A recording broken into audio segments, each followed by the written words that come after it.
why I am so passionate about this ministry and making life disciples. 30 years ago, I had an abortion. I was raised in the church. I knew it was wrong, but I felt it was, I was backed against the wall. That's what I thought. Had there been a CareNet, had there been more information, and if you want to go back 30 years ago, that's 1980. Roe v. Wade was 1973. So what I did was legally allowed. It's haunted me to this day. There may be some women out there who, we know there are, who use abortion as contraceptive. But for the vast majority of them, they are sitting in your church and they don't feel as if they can, well, let me tell you how I felt. I didn't feel as if there was anyone I could turn to.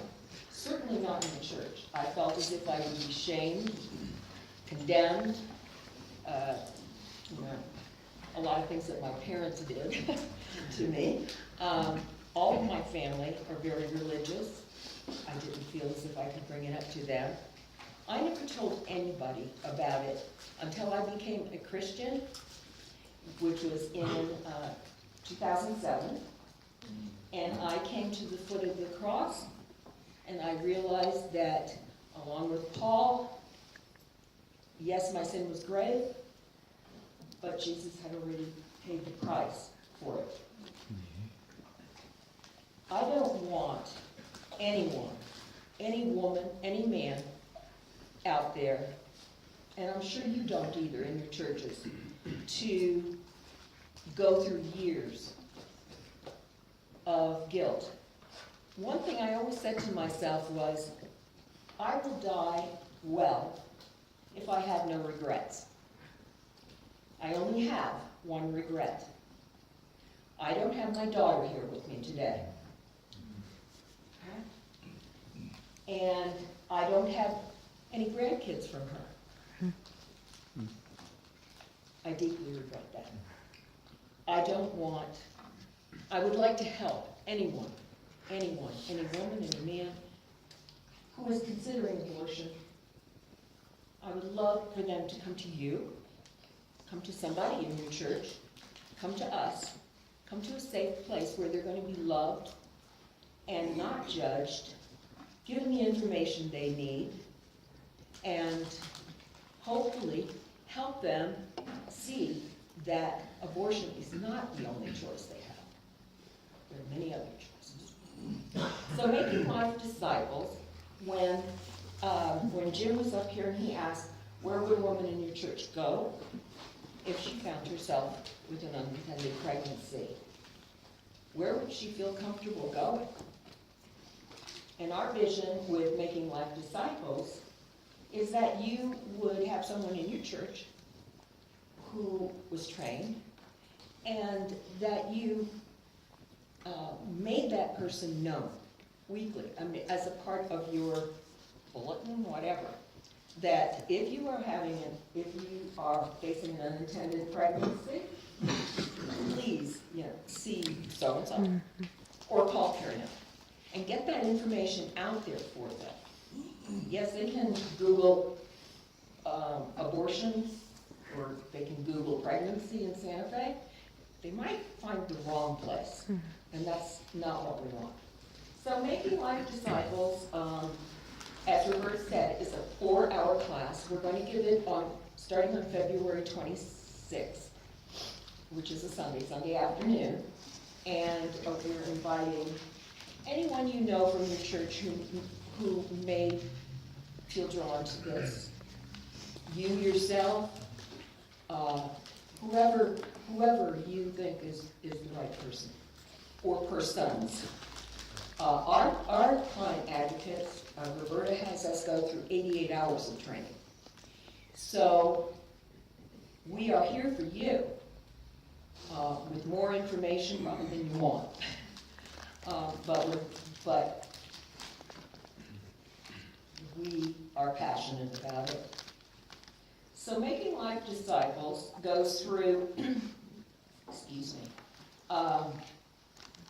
the sanctity of human life, talks about pregnancy, facing the unknown, and under that we talk about evangelism, the importance of the gospel, the pregnant woman, the father of the baby, serving the mother and father as a couple. We talk about connection, communication, and compassion. Very, very important.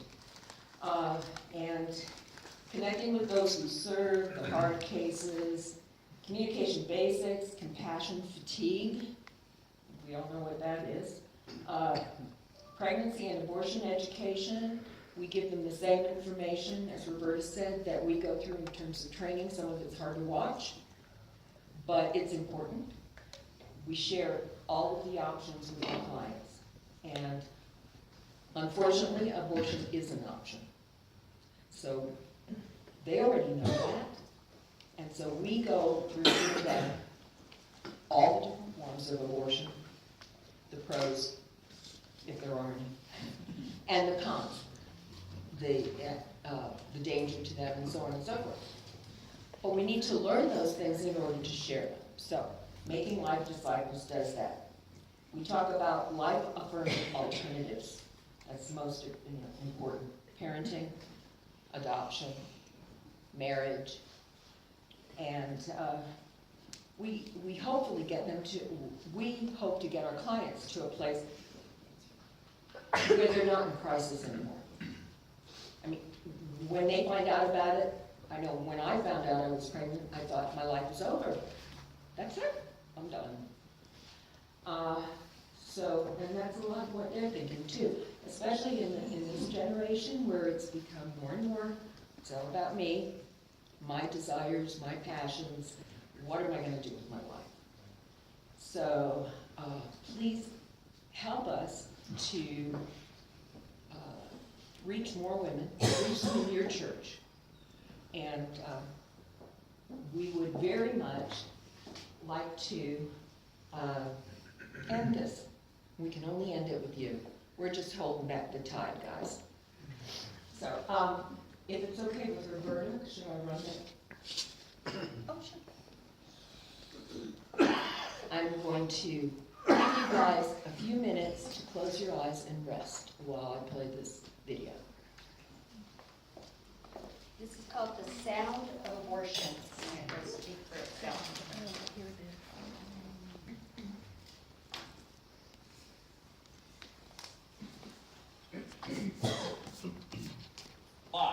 That's terrible. And I think we kind of act the way that Joseph Stalin described us. We really don't get it. I think it...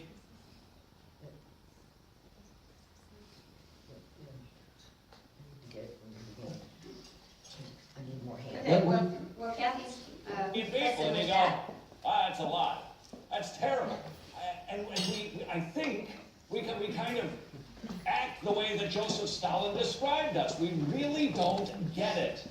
I think it's time we get it. Right where you are, I just want you to, right there in your seats, just shut your eyes. What you're about to hear are the sounds of metal BB striking the side of a tin can. For every BB that strikes, it represents 10,000 lives lost in the wars of America's past. 10,000 lives for every BB. This is the reality of what is occurring in your country. The American Revolution, the Civil War, World War I, World War II, the Korean conflict, the conflict in Vietnam, September 11th and the War on Terror. Since 1973, the War on the Unborn Child.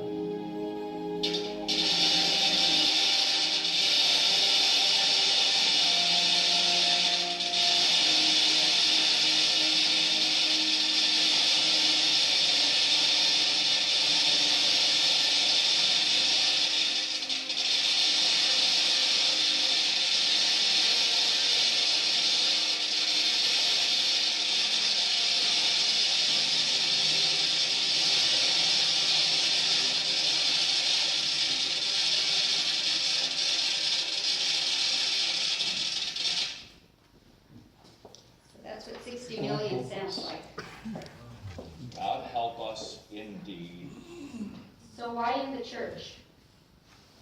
Again, because the church is where people are.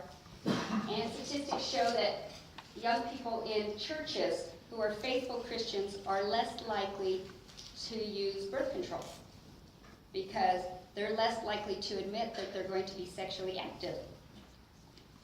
They're more likely to do what I call, and if you ever sit through any of my youth group, I call it EBS, everything but sex. So Christians are less like, young Christians are less likely to say, yes, I'm going to be sexually active, and because I'm going to be sexually active, I'm going to take precautions and not get pregnant. So that is what accounts for the 70% that end up terminating a pregnancy because they don't want to take birth control. And in their heart of hearts, they don't want to be sexually active. If I had a nickel for every person who said, it just happens, I'd be so rich. But that's the reality, and this is what we face at CareNet. So, my vision, and Kathy alluded to it, is that at every church, on every Sunday, on every Wednesday, in a brochure, on your bulletin, somewhere, that every church puts a little blurb there. You know, you have women's fellowship, men's fellowship, feed the homeless, facing an unplanned pregnancy, an unintended pregnancy. Call Judith in our church, or call CareNet. What if that individual is sitting in your church and she's got an abortion scheduled on Tuesday or Wednesday, and she sees that little note with a little teal heart that says, I think I'll make this call one more time before I make this decision. So I'd like to just give you an opportunity to, first of all, most of your churches I've had an opportunity to speak at, and I want to tell you how very thankful I am. My husband told me today, you know, it's really hard for pastors to turn over the mic to someone. And so the fact that you turn over your mic to me for 7 to 10 minutes in your churches, I want you to know that I do not take that lightly. That I do not take that lightly, that I take the responsibility of talking to your church congregation very seriously. And I want you to know that my goal in going to share at your churches is for those people sitting at your church to know what CareNet is, know the services that we offer, know how we offer it, and so thank you for that opportunity. So I want to give you a chance to ask questions and see if we did a really good job or we lost you back on the sandwich time.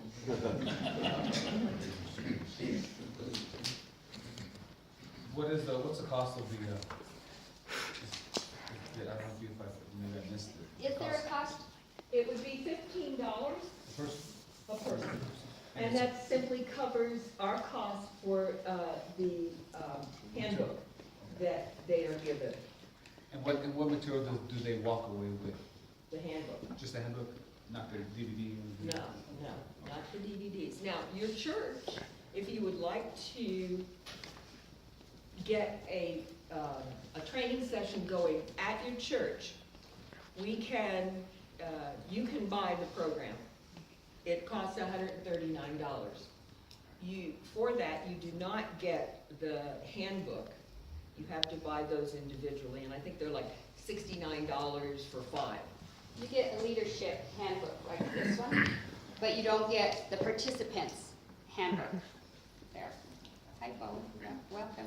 I saw you at church Sunday.